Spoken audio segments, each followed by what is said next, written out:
How is it going, everybody? Welcome back to the channel. For those of you that are new here, my name is Ethan Bridge and I'm host of the Social Media Marketing School podcast and the guy behind the Instagram page at The Marketing Ethan. Now today I want to talk a little bit about selling products on social media and specifically what people are going to think or consider before they buy your product. Because these points are things that you seriously have to consider and make sure that you have full transparency on. Because if people aren't able to decide whether they want to buy your product or not, they're never going to buy it. And these 4 things that I'm going to talk through today are 4 of the things that will instantly cross their mind. And if they're not able to know the answer to any of these 4 points, then they're not going to purchase. It's quite simple.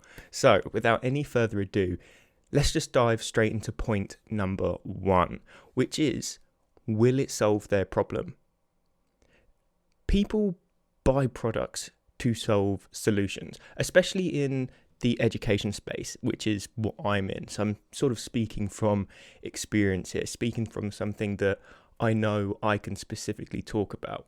Being in the social media marketing niche and being a coach in the social media marketing niche, my goal is to teach people how to get better at social media marketing. So if my product doesn't solve that problem and make somebody better at social media marketing, then what's the point in buying my product? You could then associate this with pretty much any other niche that has educational standards. So for example, personal training. Someone will only buy your product for a specific reason. Let's say, for example, they want to learn more at-home exercises. You may sell a guide that teaches them at-home exercises. It solves a problem. They may want to learn more about the vegan diet. Therefore, your product needs to solve that problem and teach them about the vegan diet. If it doesn't, they're not going to buy that product. People buy products to solve problems. If your product will not solve their problem, or if they do not know whether your product will solve their problem, they will not buy it. So when you are talking about your product, when you are describing your product, when you are promoting your product, talk about the problems you will be solving. Because when people know that your product solves a specific problem and they have that problem, they will buy your product to solve that problem. Moving on to the second point about what people are going to consider before they buy your product, and that is the ease of use of the product you are selling. For example, how many hoops have they got to jump through in order to start using your product? Do they need other things in order to make your product worthwhile? Do they have to set things up? Do they have to hire other people to implement your product? How easy is it? Can they just pick it up and go? Because people want simple.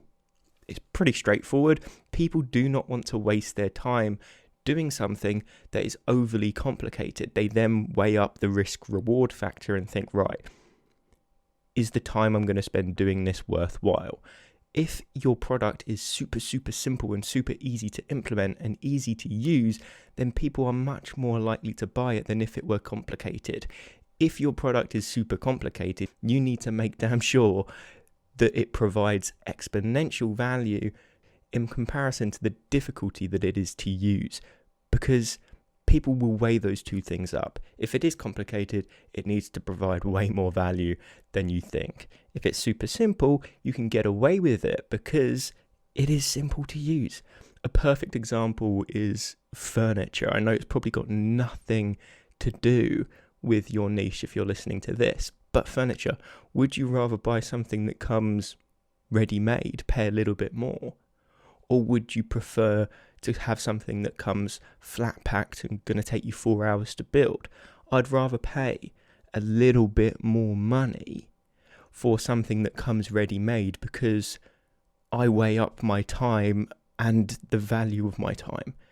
If it's going to take me 4 or 5 hours to build, that's 4 or 5 hours I could have spent doing something else. So I would weigh up that time, think how valuable that time is to me in a monetary value, and then add that on to the cost of the product for which I'm willing to pay. And that means I would pay more for a product that came ready-made because it saves me time where I don't have to spend time building it. So you could actually end up charging a little bit more for your product if you make sure it is super simple to use, because then people will save time doing other aspects. Time is one of the most valuable things when it comes to entrepreneurship. People do not want to spend time doing things they don't have to do, because that's time they could have spent building their business. So if you can give them more time and make your product simpler to use, then you're going to be able to charge more for it. So think about the ease of use. That is definitely something people are going to consider before purchasing your product. Moving on to point number 3, and that is value for money. Quite simple, value for money. If you are charging $500, £500 for your product, that's quite a bit of money. So people are going to look at that and go, right, I'm spending £500 here, but if I purchase this product and I use it or I implement the lessons that it teaches me, will I earn more than £500? If the answer is yes, it's likely people are still going to buy it.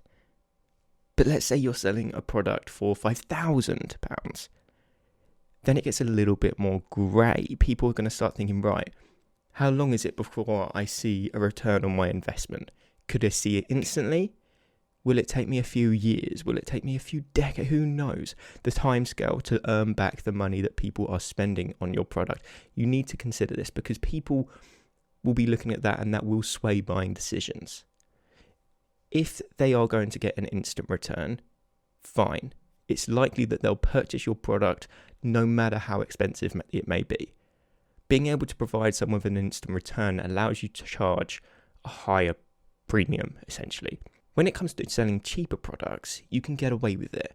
If you're selling a product for $19.99 or $24.99, it's not the end of the world if someone buys your product and they don't see too much value in it, or they only get that much out of it for which they purchase. They're not expecting huge results from a $19.99 or $24.99 product.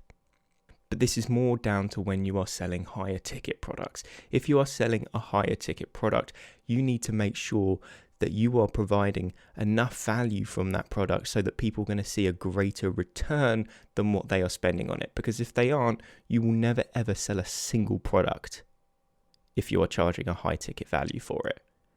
So think about your value for money. Are you charging the right price for the amount that you are going to give this person in return? If you are charging $200 for your product and somebody is going to instantly see $3,000, $4,000, $5,000, £5,000 returns instantly, then you're probably selling your product too cheap. You could probably get away with charging £1,000 or £2,000 because even just buying it at that price, people are still doubling their return on their investment instantly. But if you're charging £4,000 and these people aren't going to see an instant return, it could take them 2-3 years. They may think, right, I can put my money elsewhere and see a greater return if I purchase something else. So think about your value for money. Think about the price you are charging. Is it a good balance between how much you're charging and how much people are going to see in return? Now, the final point I want to mention is your social proof and the legitness of your product. So one of the things, especially if you're selling something as a personal brand, people will look at your social proof. If you're selling a product whereby you're teaching people how to grow on Instagram, but you only have 100 followers yourself, you have no social proof there to be selling the product that you are selling. People are going to look at your profile, people are going to look at your product and see that things don't quite add up. Why are you teaching people how to grow on Instagram when you haven't grown a following yourself?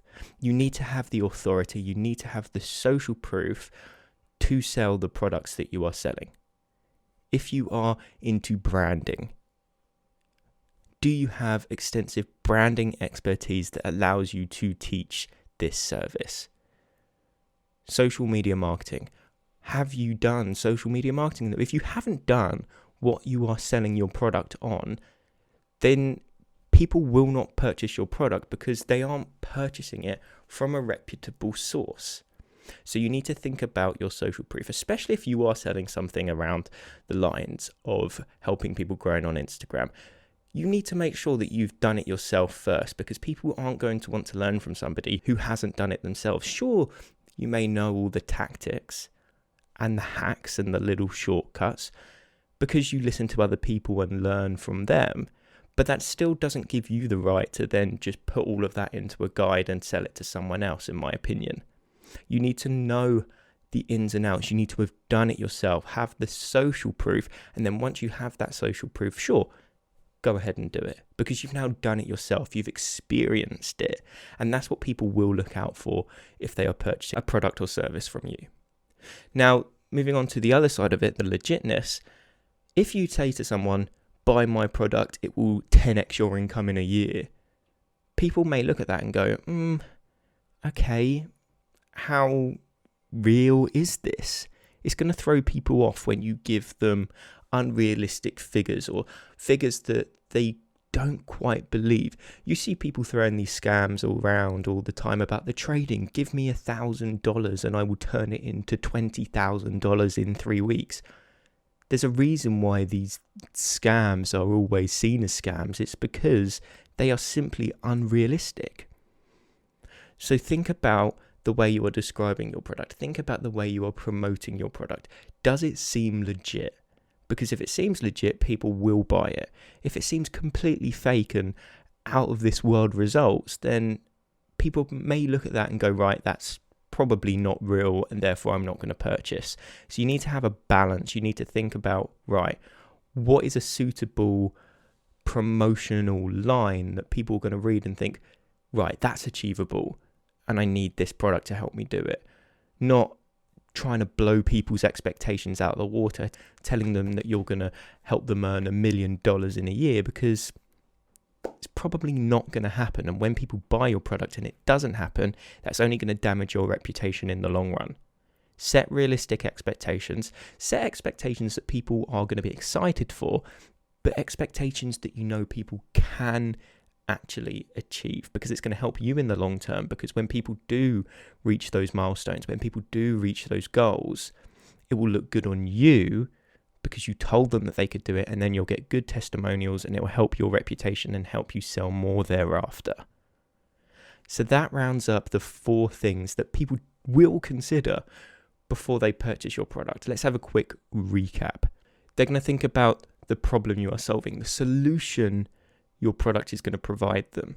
They're going to think about the ease of use. How complicated or easy is your product to use or implement? If it's easy to use, people are likely to pay more and are much more likely to buy it. Number 3, value for money. How much return is your product going to provide this person? If you're going to be able to provide them a 10x return in a short period of time, sure, you can charge a lot for that product. But if you are going to be charging a lot for your product and people aren't going to see a return on that investment for 2-3 years, they might think, right, I can put this money elsewhere and I'll make a better return in that place. So think about the amount you are charging and the return that your product is providing to that individual. And finally, you need to think about your social proof and the legitness of your product. If you don't have the social proof for what you are selling, then it's unlikely people will purchase from you. And if you're setting unrealistic expectations, such as telling people you're going to earn them $1 million in the next year, doesn't seem too legit. People are going to see your product as a scam and therefore not buy it. But that does wrap up today's video. If you did enjoy, I would really appreciate if you hit that subscribe button, hit that like button, and turned on post notifications. That way you will never miss a video when I post one.